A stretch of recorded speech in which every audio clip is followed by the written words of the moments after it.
But when I was at Premiere or doing electrical work, that's my focus. Yeah. And that's why it just come across me about the papers. If you're looking for something like that, I think the papers is hard. That's the easiest thing in the world to do. You're just throwing a paper in a box.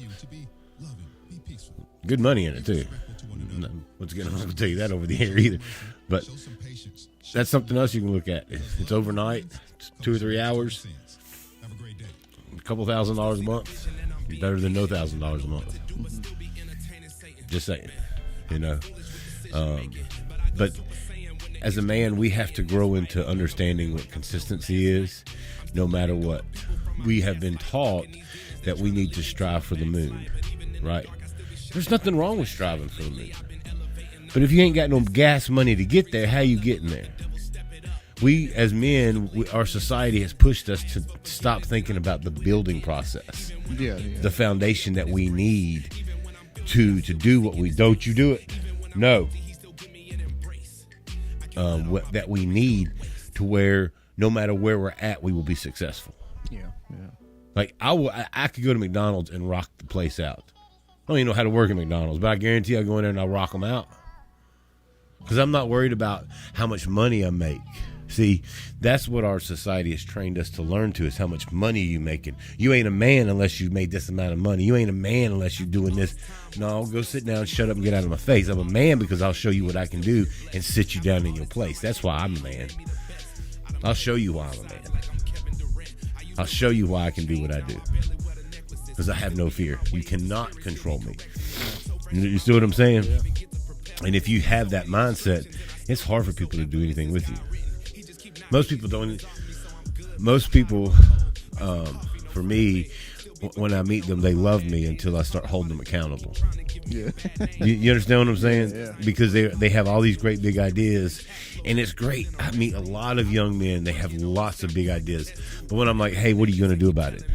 Well, I'm going to start a business. Well, what are you doing? How are you starting that business? Well, I'm going to get out here and I'm going to hustle and I'm going to grind. Okay, so what are you doing about it? Exactly, yeah. Well, I'm going to start my own business. It's the same. What are you doing about it? Yeah, though? you got to have those steps in place. Right. Like, What are you doing about it? Exactly. You don't, so you have that dream, great, but what are you doing about it? What I want to hear is I'm at McDonald's. I'm saving every daggone bit of money I've got right now. I'm going to put in Susan. I got a 5-year plan. I'm going to go in here and work at McDonald's for 5 years. And not only that, I'm not going to even pay no rent. I'm going to live in my truck for 5 years. So at the end of 5 years, I will calculate that I have $200,000 to invest in the business that I want to have. That's a man. Yeah. That's doing what's necessary in order to be successful. Not. No, this is there's that saying. It's a goals without a plan is just a dream. Right. Denzel Washington. That's and yeah. I mean, what are you doing about it? Exactly. People talk about the ministry. We've been doing this ministry for how many years? Going 7 years, or 8 years in July. Yeah. We are now at a point to where our stuff goes viral. Our reels go viral. I mean, we are viral ministry on social media now. Did that happen overnight? No, not at all. No, it took time. It took a lot of time, a lot of building, the app, getting the right people in the right place and doing those things. And now it's starting to show the progress. But as men, we're told that we have to have it right now in order for people to look at us. Yeah. You see what I'm saying? Like, a woman's not going to look at you unless you X, Y, and Z. Well, don't look at me. I don't want to look at you either. You see what I'm saying? I was thinking about this the other day, Tommy, and I wanted to bring this up today. Yeah. We are all, how do I put this? Our society conditions us all on what men are supposed to do, right? According to the word. And this is what I mean. In a marriage, in a relationship, we're always told what the men's supposed to do. Love your wife as yourself. Love them unconditionally. Love them like the Christ loves the church and all this other stuff. I got to thinking, why aren't we telling women how to present themselves like the church presented itself to Christ? Does that make sense? Mm-hmm. We're never told women needs to present themselves accordingly. We're always told what men are supposed to do. We're never, I don't hear women are to present themselves accordingly. I bring that up because our society has gotten so many things twisted that we focus on so much of the man, which by all means, I don't hate on that, but I hate on it in the fact that we're not given the fair shake that we're due. You know what I mean? And what I mean, for the ones that don't know what I mean, this is what I mean. We are told from a young age that we are to not have no feelings. We are told at a young age that our only worth is what we can produce. We're told at a young age that if we don't do enough, we're not going to be married. And if we're told when we get married, we don't submit to our wives to make them happy, happy wife, happy life type stuff. We're always told to be less. That's what we're taught to be, is less. We need to be teaching our men to be more. They, in society, they want to hold us to the curse that was given to Adam. What if we held the curse that was given to Eve to the women? This is what the curse says. Jesus said in the book of Genesis that you will desire your husband. Well, women, are you desiring your husbands? We need to start holding them to the standard of this is what the Bible says for women to do. We have put women up on this pedestal that most of the times we're idolizing women. Yeah. And we then as men are dumbed down, and then we get stuck in a cycle to where we feel like we have to wear a dress to be successful. I mean, I'm really literally saying the DSM-5, transgenders, and all these other people like that. That is a mental health condition. It is a mental health condition. But our young men are taught to be women, or what women should be. We teach women what men should be, and we teach men what women should be. I think there's a lot of this out there just because if you take it back in time, talking about movie 300, you know, Spartacus and all that, right? And back then, if you were, hell, I may have been thrown off the cliff due to my height, but like if you weren't perfect or you had this disability, that disability, or this imperfection, you'd be thrown off the cliff. Thrown off the cliff. Oh, he's deformed, off the cliff. So now we have a society throughout time, even in like the 40s, where you'd have asylums where these people would go. Like, if you were, I would say probably back then, if you were homo or whatever, then, you're going to this asylum or there or wherever, you know. And then as we get to, we're like, that's inhumane, that's not. And then politics comes along and have to play nice to everyone, so that drags it even more. So now we have all these people that back in the day would never have made it. They would have been just slit throat or thrown in an asylum, and that would have been it. Yep. And now they're rampant everywhere. Okay, so you speak about politics. It's the truth. It is very much the truth. That's history. In the Bible, and no, let me not put the Bible on it, because it's come into my head as if I've read it in the Bible, but it's not necessarily. In this world, even to this day, and you can hate on me, right? You see my shirt, so I'm all about some Jesus, and give me my rainbow back. You can have whatever logo you want. It's my rainbow. But I want to put this into a point in perspective that,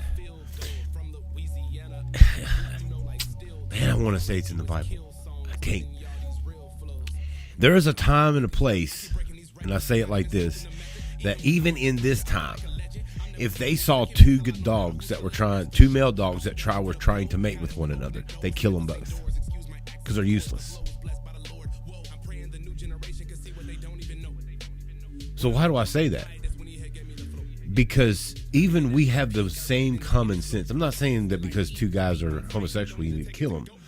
But we even see that in the bare necessities of the primal instinct that we are, being that way results into nothing. No, yeah. There's nothingness. There's literally nothingness. There's nothing that's going to come out of two men being together. They cannot reproduce. They cannot have babies. They cannot support their own selves. They can't. What if one of them gets sick and dies of AIDS, and then the other one gets sick and dies of AIDS? If our society was depending on same-sex couples repopulating the earth, we would all die.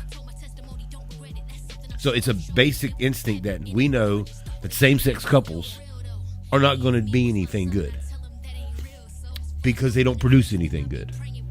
Yeah, you may get your, like I said, they would take and I keep it down very primal to the tribal instinct. If they saw two male dogs mating, they kill them both. They're useless. We've got away from that. We've got away from being men. Yeah. We've got away from saying this is a useless thing that you're doing. I'm not saying that you can't be or you're not struggling with these things. That's nothing that I'm saying. But in a society, it's useless. You understand? It's useless. It is completely, it is a self-driven, self-motivating thing that you want to be when you're talking about being homosexual and transgender and all. It's all about yourself. Yeah, yeah. And I know nobody likes to hear that, but that's what it's about. And in order to have a successful society, you cannot just be about yourself. What you have, as an entrepreneur, you are filling a need, right? You're going to sell a product, whatever that product is, whether it be electrical work, plumbing, shirts, cigarettes, cookies, whatever. It's a product. Yeah. It's a product that you present so people will buy. What the heck is out there now? As far as men, we're not a good product because we haven't stood up for ourselves. We've been told women have the power. We need to bow down to the women. We should be looking at the women differently than what we do. That's not how it needs to be. Yeah. I hear more women complain because they don't have help, because they've had this independent lifestyle for 40 years and now they're alone and have nobody to spend this time with. Well,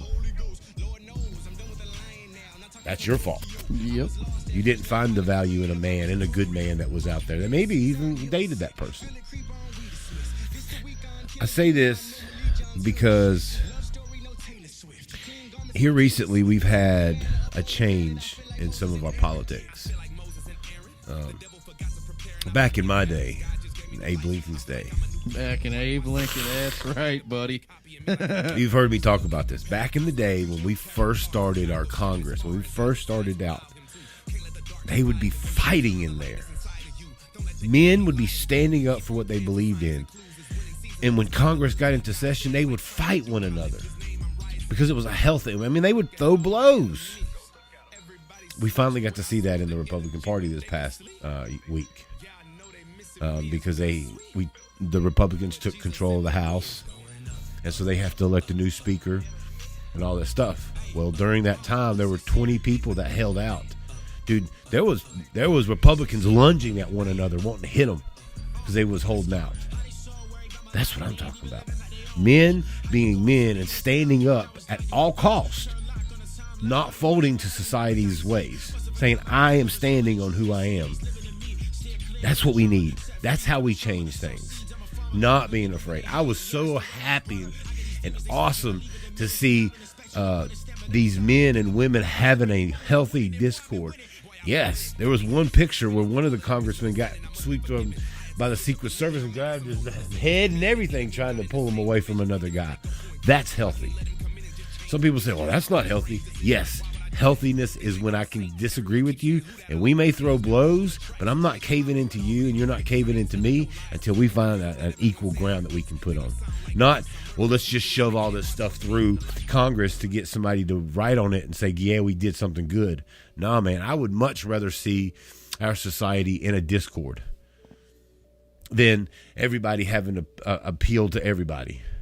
It doesn't get us nowhere. Yeah, does nothing. Yeah. It literally gets us to where we're at. We have inflation, dude. Inflation is 6.9%. They say, well, it's went down like 3% over the past 2 months.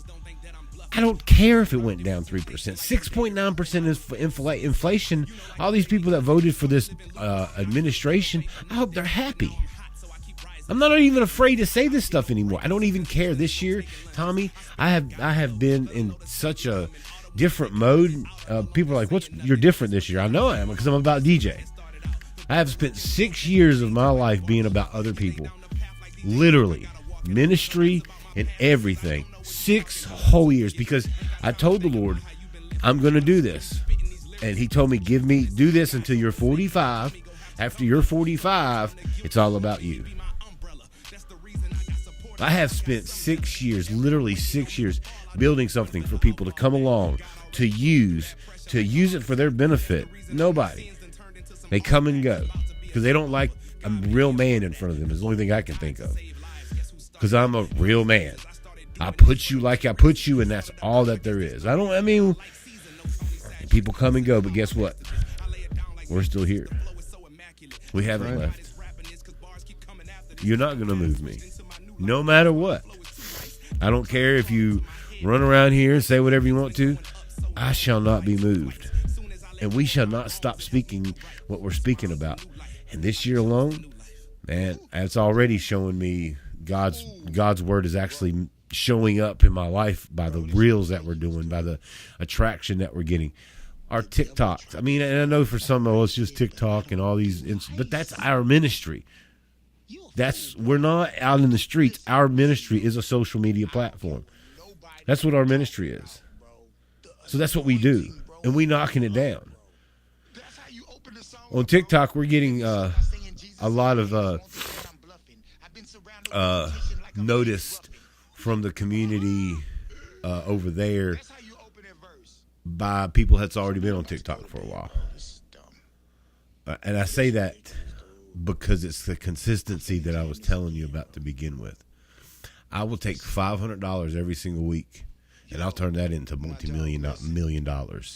And I can be just a paper boy and make that $500 a week. But I know how to use that $500 to where I can save it, use it, and make it something happen out of it. Just like we did with this ministry. From nothing. And here we are today. It's consistency. It's not about how much. It's about just offering what we have over and over and over again. To where we are influencing 160,000 people we influenced last year.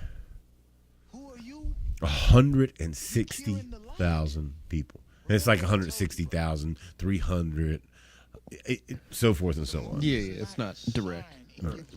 So I don't want, because in the past DJ would go a lot of people, and it's been like 4. That was way back in the day. But my term 5 years ago. Yeah, yeah. Dude, that was like a whole 4 people. Yeah, but that was excitement back then. It was. Yeah. A lot of people. 4. Oh, I counted up the views from we looked up I don't know when it was, but we had quite a few Facebook live things or whatever, videos that we put up on Facebook. And this, I started going through, and these were gaining some traction, but it was all local people, I believe. And this one will have 150, this one will have 300, this one will have 250, whatever. So I counted them all up, and I sent them to you. I'm like, there has been 1,500 people or something like that. And you're like, oh my goodness. Yeah, that was. And now it's, tripled and tripled again. Tripled. Like I said, 160,000 people we influenced. Somebody asked me, no, Bobo, no.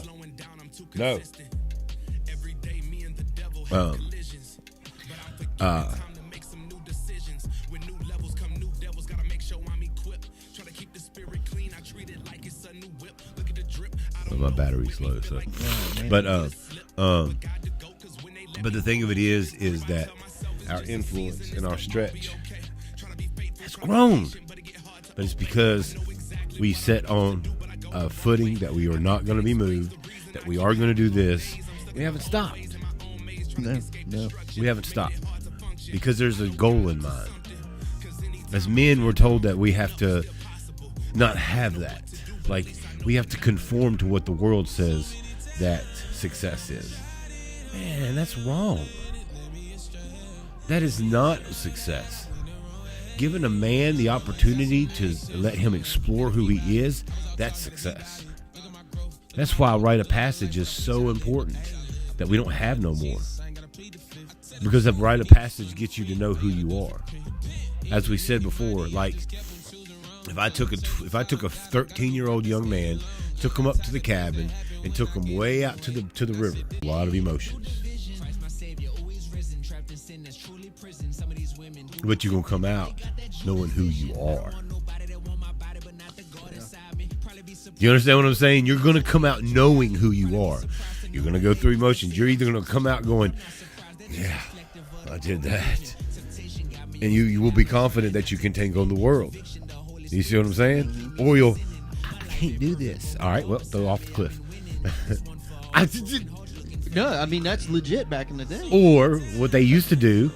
What, hot coals? No, they make them eunuchs. No, I'm dead serious. They would make them eunuchs. They would literally castrate them and make them eunuchs.